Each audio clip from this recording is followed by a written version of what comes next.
Most people overpay for car insurance, not because they're careless, but because switching feels like too much hassle. That's why there's Jerry, your proactive insurance assistant. Jerry compares rates side by side from over 50 top insurers and helps you switch with ease. Jerry even tracks market rates and alerts you when it's best to shop. No spam calls, no hidden fees. Drivers who save with Jerry could save over $1,300 a year. Switch with confidence. Download the Jerry app or visit jerry.ai/acast today.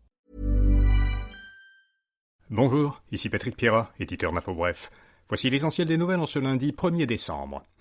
La loi sur les conflits de travail est entrée en vigueur. Cette loi, adoptée en mai, accorde de nouveaux pouvoirs au gouvernement du Québec pour limiter la durée des grèves et des lock-outs lorsque la population est affectée de façon disproportionnée. Québec peut désormais renvoyer un conflit devant le tribunal administratif du travail. Le gouvernement peut aussi imposer un arbitrage pour mettre fin à un conflit causant un préjudice grave. Samedi, des dizaines de milliers de personnes ont manifesté à Montréal contre cette loi qui limite le droit de grève et aussi contre la réforme du régime syndical qui est actuellement proposée par le gouvernement. Le Parti québécois s'engage à assurer la souveraineté numérique du Québec. Radio-Canada a rapporté la semaine dernière que le gouvernement Legault avait choisi une entreprise américaine pour héberger le nouveau portail d'inscription au service de garde qui doit être officiellement lancé cette semaine. L'ancien portail était hébergé par une entreprise québécoise. Le Parti québécois déplore que le gouvernement ait confié à une entreprise étrangère des données hautement sensibles.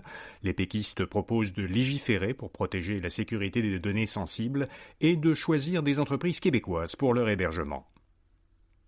Ruba Gazal dénonce les commentaires haineux qu'elle et d'autres femmes publiques reçoivent. La co-porte-parole de Québec solidaire a publié sur Facebook une vidéo dans laquelle elle lit des messages qu'elle a reçus récemment sur les réseaux sociaux. Ces messages contiennent des insultes et des menaces de viol et de mort. La députée solidaire affirme que c'est la réalité de beaucoup de femmes qui prennent la parole publiquement et que ces messages ont pour objectif de les faire taire. Elle soutient que personne ne devrait avoir à subir ce genre d'attaque et que cette violence ne doit pas être banalisée. Hydro-Québec achète actuellement plus d'électricité qu'elle n'en vend à l'étranger. La société d'État est devenue, cette année, importateur net d'électricité. Au cours des 9 premiers mois de l'année, Hydro-Québec a acheté 10 TWh à ses voisins et elle leur en a vendu 8. Pour comparaison, Hydro avait l'an dernier plutôt exporté presque 2 fois plus d'énergie qu'elle en avait importé. La société dit qu'elle gère actuellement avec prudence ses réservoirs, dont le niveau est plus bas que la moyenne à cause de plus faibles précipitations.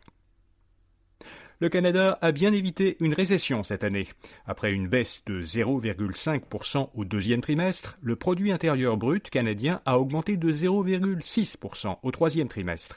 Le rebond est supérieur à ce qu'attendait Statistique Canada. Il s'explique principalement par l'évolution positive de la balance commerciale. Par rapport au trimestre précédent, les importations ont diminué, tandis que les exportations ont augmenté. Comme l'avaient indiqué les données préliminaires il y a quelques semaines, le Canada a donc bien évité une récession, puisque pour qu'on constate une récession, il faut que l'économie se contracte pendant 2 trimestres consécutifs. Un investisseur qui détient des actions d'une société en bourse peut désormais la poursuivre si elle tarde à divulguer un changement important. C'est ce qu'a tranché la Cour suprême du Canada. Elle estime que les sociétés cotées en bourse sont tenues de communiquer immédiatement aux investisseurs les renseignements qui peuvent avoir une incidence sur la valeur de leurs actions. Les changements jugés importants sont ceux qui ont une incidence sur les activités commerciales, sur l'exploitation ou sur le capital de la compagnie. Les investisseurs qui souhaitent poursuivre une société pour non-divulgation d'un changement important doivent au préalable obtenir la permission d'un juge en démontrant que la société a manqué à ses obligations. Les femmes épargnent et investissent moins que les hommes, sauf parmi les hauts revenus. Selon un sondage de l'organisme canadien de réglementation des investissements, la proportion des Canadiens qui disent épargner chaque année au moins 5 000 $ est de 41% chez les femmes, 52% chez les hommes. La proportion de ceux qui se considèrent investisseurs ou investisseuses est de 43% chez les femmes contre 56% chez les hommes. Pour ces deux variables, l'écart entre les hommes et les femmes est plus marqué chez les personnes dont le salaire annuel est inférieur à 60 000 $. En revanche, il disparaît entièrement chez les personnes qui gagnent 100 000 $ ou plus. Plus d'une entreprise québécoise sur 10 utilise déjà l'intelligence artificielle. Selon l'Institut de la statistique du Québec, près de 13% des entreprises québécoises ont, au cours de la période de 12 mois terminée fin mars, utilisé des applications d'IA à des fins de production. À des fins de production, on comprend que ça veut dire dans le cœur de leurs activités, et pas seulement pour faire occasionnellement une recherche dans un robot conversationnel. Les entreprises qui utilisent le plus l'intelligence artificielle proviennent des secteurs de la finance et des assurances, de l'information et de l'industrie culturelle, et des services professionnels, scientifiques et techniques. Les entreprises utilisent l'IA principalement pour automatiser des tâches liées à l'analyse des textes, à l'information textuelle ou parlée et au marketing. Et puis le cerveau humain traverse 5 étapes majeures au cours de la vie. C'est ce qu'ont découvert des chercheurs britanniques de l'université de Cambridge dans une récente étude qui a été publiée dans la revue Nature Communications. Ils ont identifié 4 points de basculement dans la vie du cerveau, des points qui surviennent à peu près aux âges de 9, 32, 66 et 83 ans.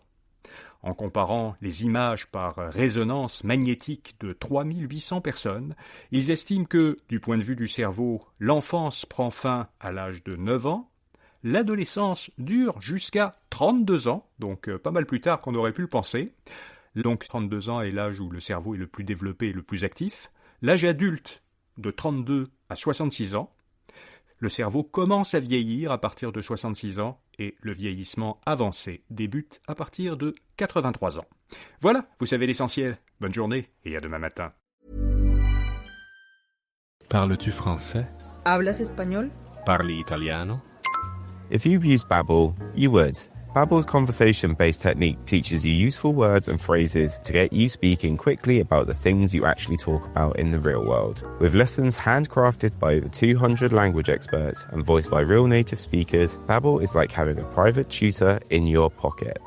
Start speaking with Babbel today. Get up to 55% off your Babbel subscription right now at babbel.com/Acast. Spelled BABBEL.com/Acast. Rules and restrictions may apply.